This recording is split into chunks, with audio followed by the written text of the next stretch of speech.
اللہ الصلاۃ والسلام علیک یا حبیب اللہ الصلاۃ والسلام علیک یا نبی اللہ صلی اللہ تعالی علیہ وسلم۔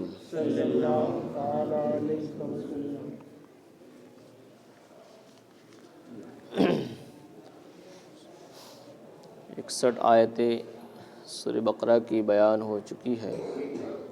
62ویں آیت سے آج گفتگو ہے۔ بسم اللہ الرحمن الرحیم۔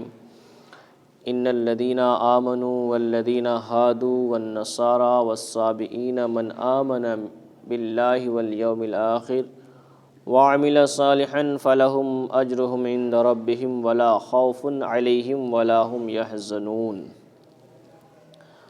وَإِذْ أَخَذْنَا مِيثَاقَكُمْ وَرَفَعْنَا فَوْقَكُمُ الطُّورَ خُذُوا مَا آتَيْنَاكُمْ بِقُوَّةٍ وَاذْكُرُوا مَا فِيهِ لَعَلَّكُمْ تَتَّقُونَ۔ بے شک ایمان والے نیز یہودیوں اور نصرانیوں اور ستارہ پرستوں میں سے وہ کہ سچے دل سے اللہ اور پچھلے دن پر ایمان لائیں اور نیک کام کریں، ان کا ثواب ان کے رب کے پاس ہے، اور نہ انہیں کچھ اندیشہ ہو اور نہ کچھ غم۔ اور جب ہم نے تم سے عہد لیا اور تم پر طور کو اونچا کیا، لو جو کچھ ہم تم کو دیتے ہیں زور سے، اور اس کے مضمون یاد کر لو اس امید پر کہ تمہیں پرہیزگاری ملے۔ اب یہاں سے اللہ تبارک و تعالی ایمان والوں، یہودیوں اور نصرانیوں اور ستارہ پرستوں کے بارے میں ذکر فرما رہا ہے کہ یہودی ہو یا نصرانی ہو یا ستارہ پرست ہو یا ایمان والے ہوں، یہ اگر سچے دل سے اللہ پر اور آخرت کے دن پر ایمان لائیں اور نیک عمل کریں گے تو اس کا ثواب ان کو رب کے پاس ملے گا، اور ان کو نہ کوئی خوف ہوگا نہ کوئی غم ہوگا۔ تو اس آیت کے شان نزول کے بارے میں فرمایا جاتا ہے کہ اللہ نے فرمایا نہ انہیں کچھ اندیشہ ہو اور نہ کچھ غم۔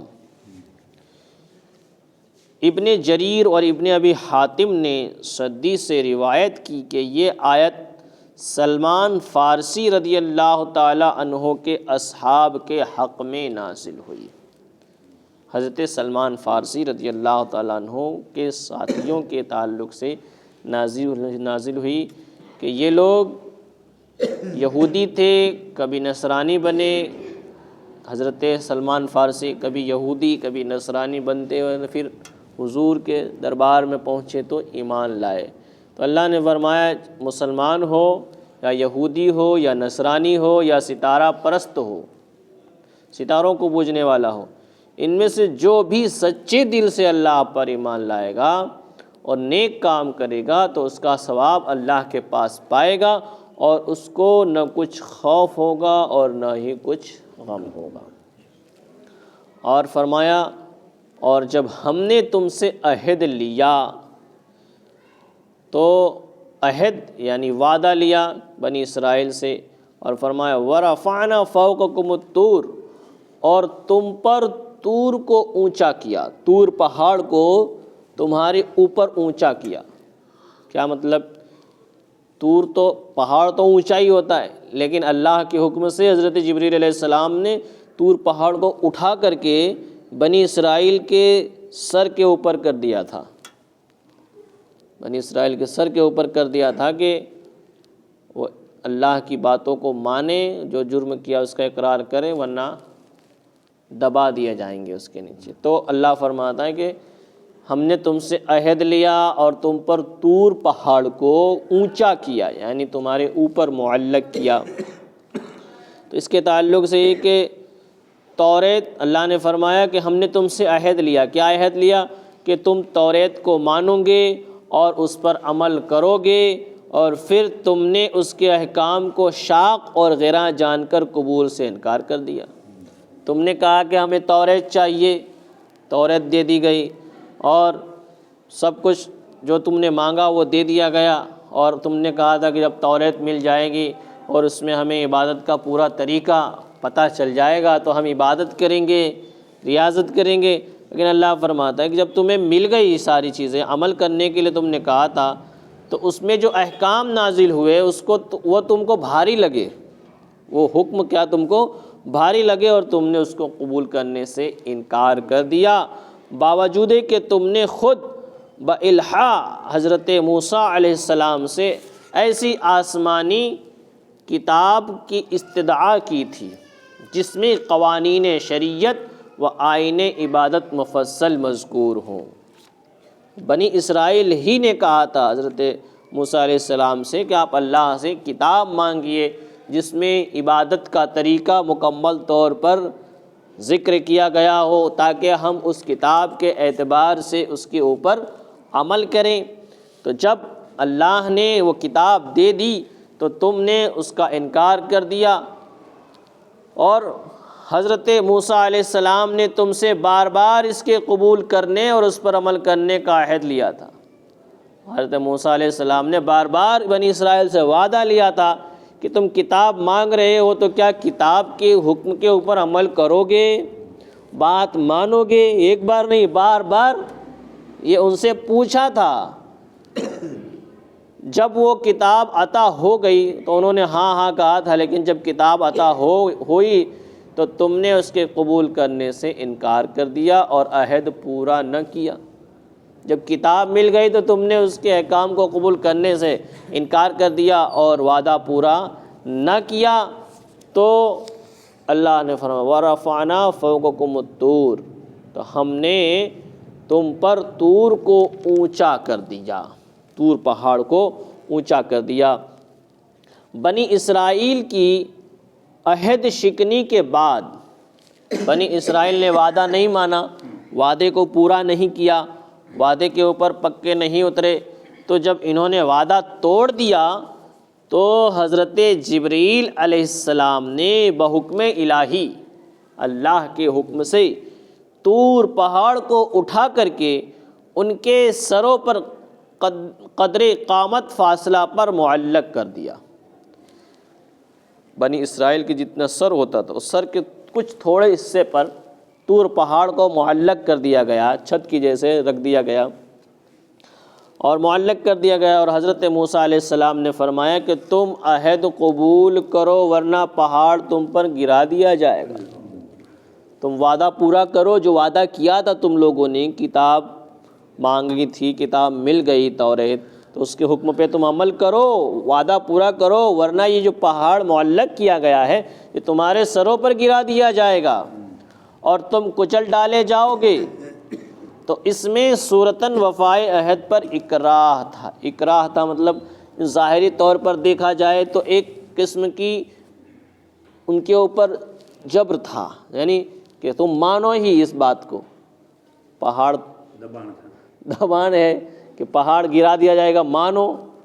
یہ تو ایک قسم کا یہ کہ ایک اعتبار سے دیکھا جائے تو وعدہ پورا کرنے کے لیے اکراہ تھا۔ اکراہ کا مطلب مجبوری، ان کے لیے مجبوری تھی۔ اور اگر در حقیقت دیکھا جائے، حقیقت میں دیکھا جائے تو پہاڑ کا سروں پر معلق کر دینا آیت الہی اور قدرت حق کی برہان قوی ہے۔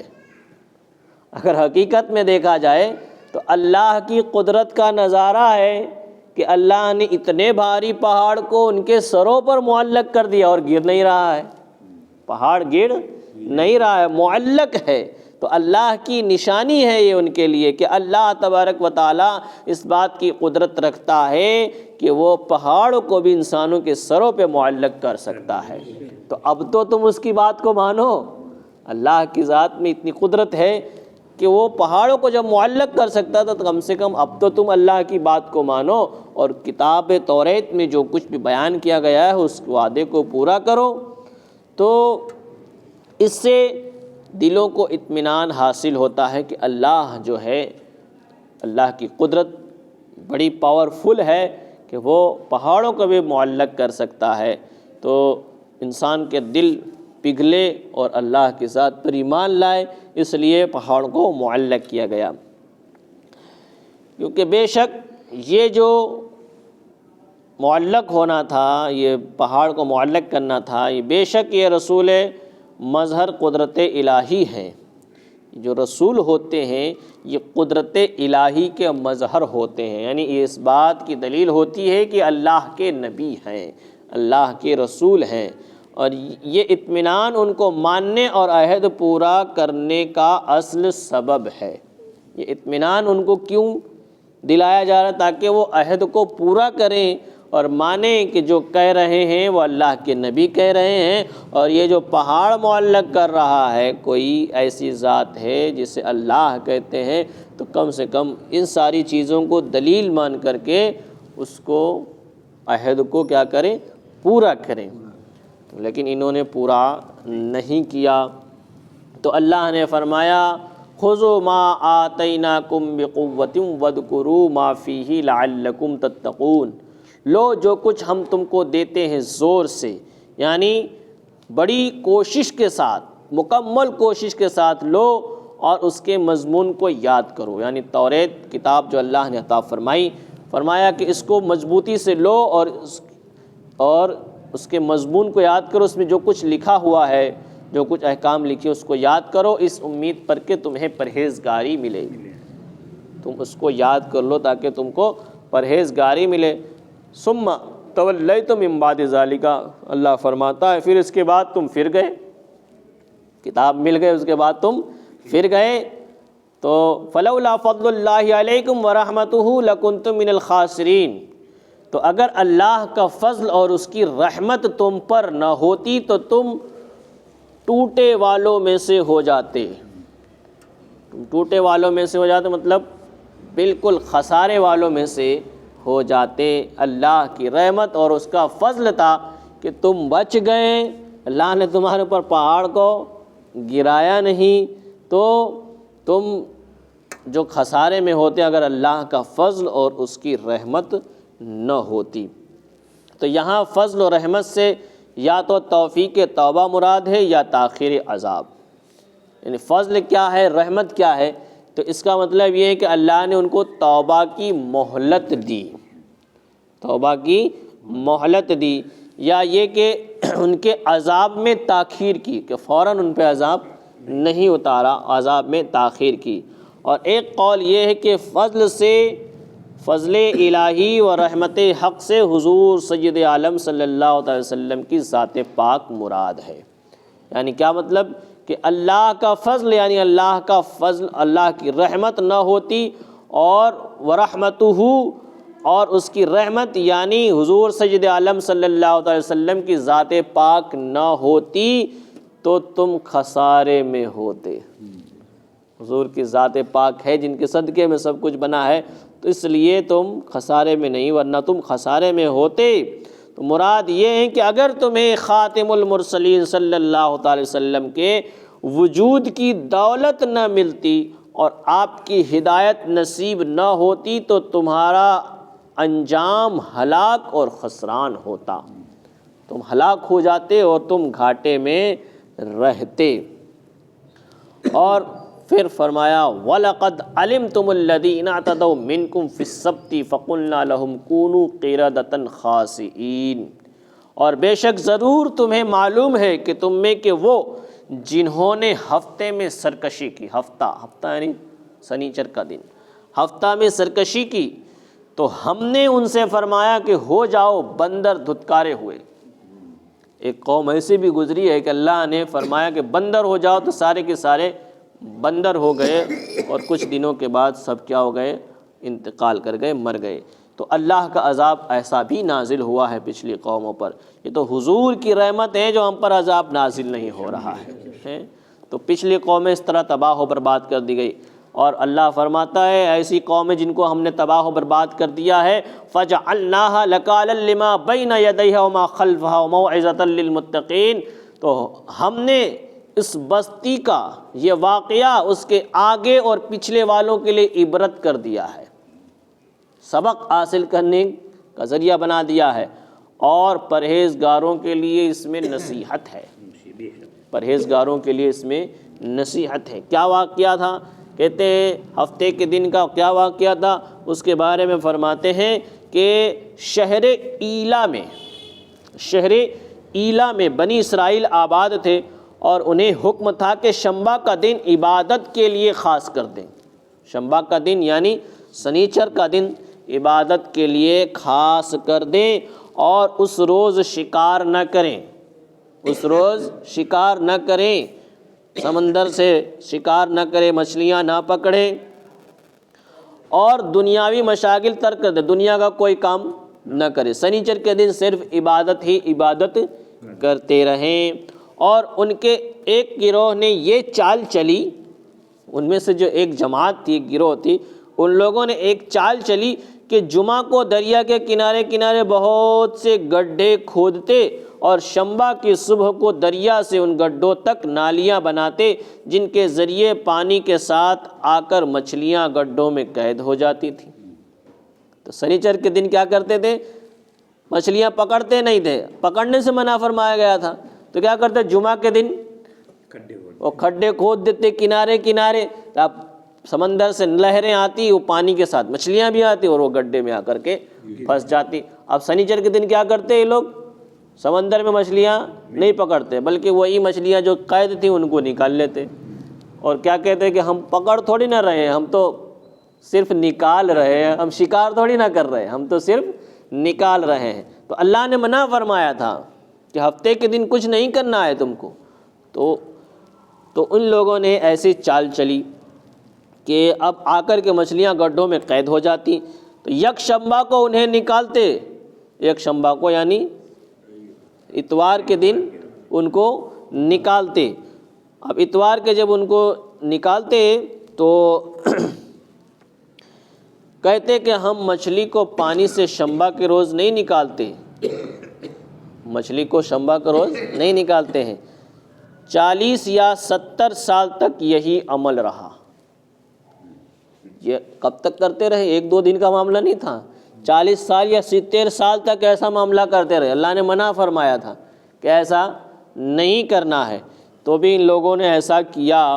اور جب اس کے بعد حضرت داؤد علیہ السلام کی نبوت کا عہد آیا، حضرت داؤد علیہ السلام کی نبوت کا زمانہ جب آیا، تو آپ نے بھی انہیں اس سے منع فرمایا کہ اللہ نے منع فرمایا ہے ایسا کرنے سے، اور تم جو کہہ رہے ہو کہ ہم پکڑتے نہیں، ہم تو صرف نکال رہے ہیں، تو یہ تمہاری چال بازی نہیں چلے گی، اس سے منع فرمایا ہے۔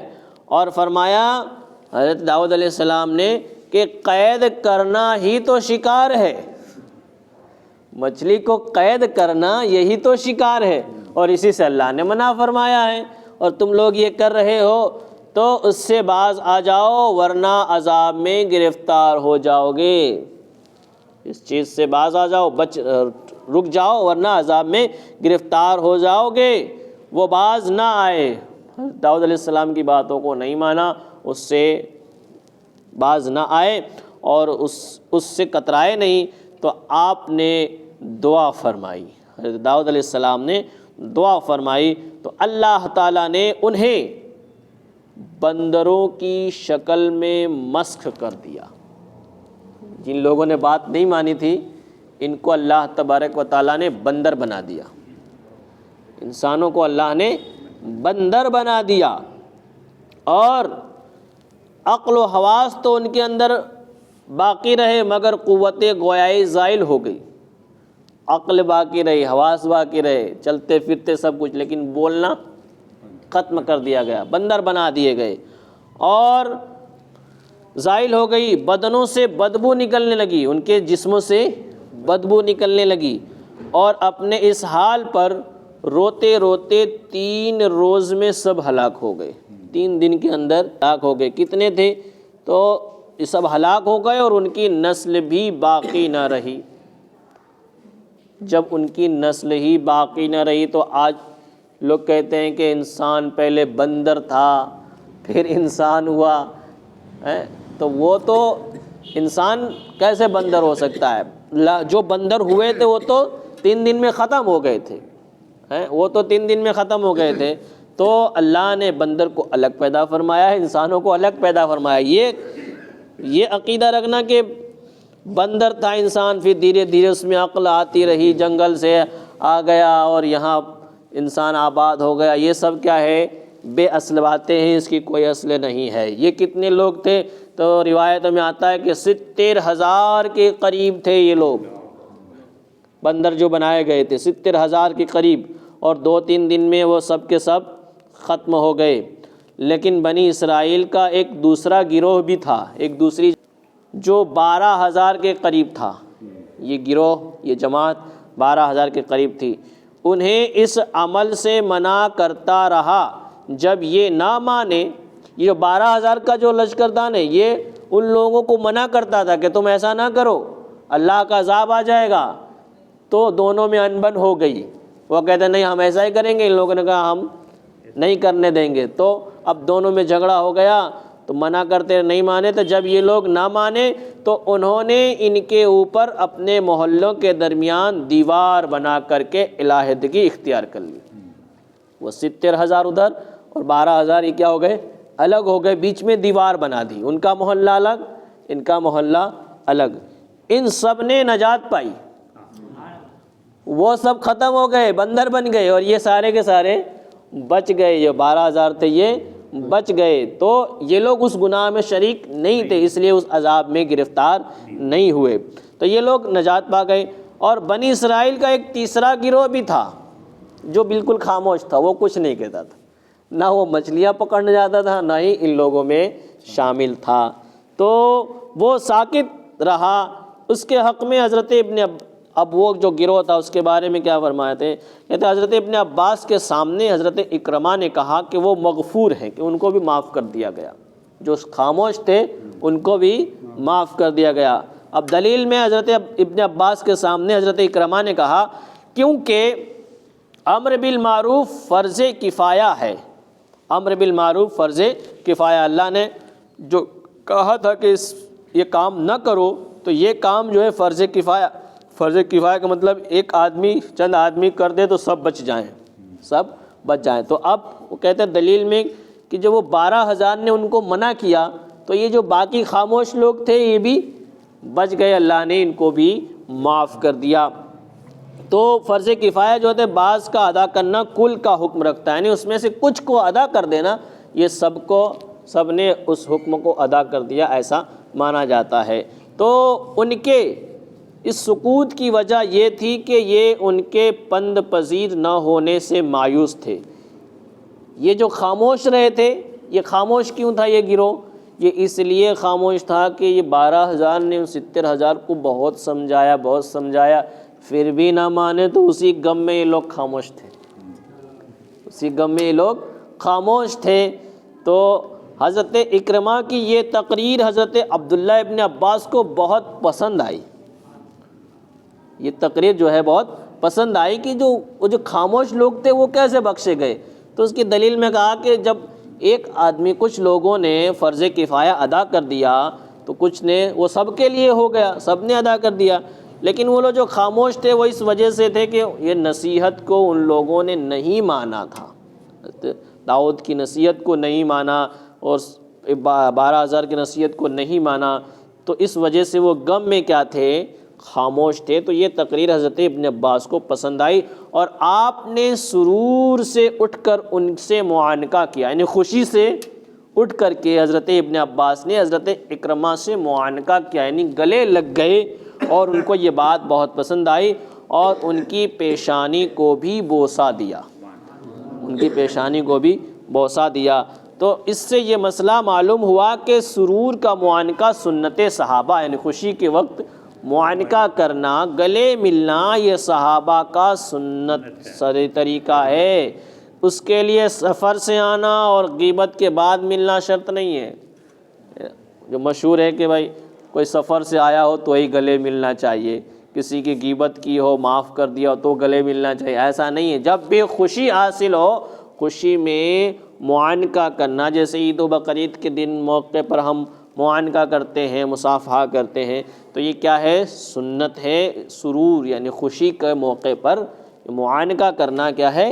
سنت طریقہ ہے، صحابہ کا طریقہ ہے۔ بہرحال کہنے کا مطلب یہ ہے کہ 3 گروہوں میں سے ایک گروہ کو تو بالکل ختم ہی کر دیا گیا بندر بنا کر کے، اور 2 گروہوں کو اللہ تبارک و تعالیٰ نے اس عذاب سے چھٹکارا عطا فرمایا، وہ بچ گئے۔ ایک 12,000 کا گروہ تھا اور ایک کچھ خاموش لوگ تھے جن کے بارے میں تعداد بتائی نہیں گئی ہے، بس یہ کہ ان کو بھی بخش دیا گیا تھا، کیونکہ وہ غم میں خاموش تھے کہ اب کیا کریں کہ اتنی بڑی جماعت نے نصیحت قبول نہیں کی اور ان کو بندر بنا دیا گیا۔ تو کہنے کا مطلب یہ ہے کہ اللہ تبارک و تعالیٰ نے پچھلی امتوں کو جو عذاب میں مبتلا کیا ہے تو ان کو ان کے گناہوں کی سزا عطا فرمائی ہے، لیکن ہم اتنے گنہگار ہیں، ہمیں یہ سزا نہیں مل رہی ہے، تو ہمارے لیے بڑی خوش نصیبی کی بات ہے کہ ہم حضور کے صدقے میں بچے ہوئے ہیں۔ اگر انصاف کے تقاضے سے دیکھا جائے تو ہم اللہ کے عذاب کے حقدار ہیں، ہم بہت گنہگار ہیں کہ اللہ کا عذاب آ جائے ہمارے اوپر، لیکن پھر بھی اللہ کی رحمت سے، رسول اللہ کی عنایت سے ہم بچے ہوئے ہیں، تو اس پہ ہمیں اللہ کا شکر ادا کرنا چاہیے، اس کی بارگاہ میں جھکنا چاہیے، اس کی تسبیح و تہلیل بجا لانی چاہیے، اور اس کی بارگاہ میں توبہ استغفار کر کے اپنے گناہوں سے معافی مانگنی چاہیے۔ اللہ تبارک و تعالیٰ کی بارگاہ میں دعا ہے کہ مولا ہم سب کو دین و دنیا کی بھلائی نصیب فرما، قرآن کے فیضان سے مالا مال فرما، علم دین کی لازوال دولت سے مالا مال فرما، ایمان کے ساتھ رکھ ایمان پر خاتمہ عطا فرما۔ اللہم ربنا تقبل منا انک انت السمیع العلیم وتب علینا انک انت التواب الرحیم برحمتک یا ارحم الراحمین۔